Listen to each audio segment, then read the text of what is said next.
চট্টগ্রাম নগরের চন্দনপুরা অ্যাক্সেস রোডে একটি ইন্টারনেট সেবাদাতা প্রতিষ্ঠানে সশস্ত্র হামলা ভাঙচুর ও ৩৫ লাখ টাকা লুটের অভিযোগ উঠেছে।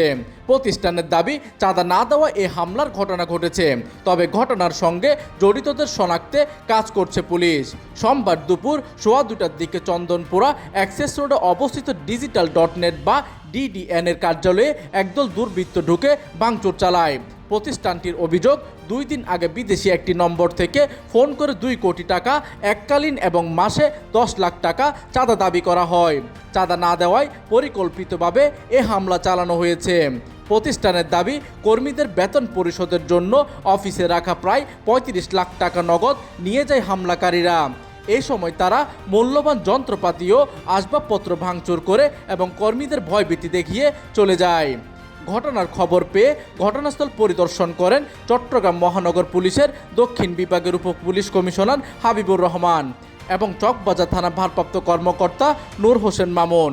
পুলিশ সিসিটিভি ফুটেজ সংগ্রহ সহ বিভিন্ন তথ্য উপাত্ত বিশ্লেষণ করছে। পুলিশ বলছে, কারা এ হামলার সঙ্গে জড়িত তা খতিয়ে দেখা হচ্ছে। জড়িতদের শনাক্ত ও গ্রেপ্তারের অভিযান চলমান রয়েছে বলে গণমাধ্যমকে বিষয়টি অবগত করেন। এইদিকে চট্টগ্রামে চাঁদাবাজির অভিযোগে এই হামলার ঘটনায় ব্যবসায়ীদের মধ্যে উদ্বেগ তৈরি হয়েছে। ঘটনার প্রকৃত রহস্য উদ্ঘাটন এবং জড়িতদের দ্রুত আইনের আওতায় আনার দাবি জানিয়েছে সংশ্লিষ্টরা। প্রতিনিধির তথ্য ও পাঠানো চিত্রে ডেস্ক নিউজ, দিগন্তের বার্তা 24, চট্টগ্রাম।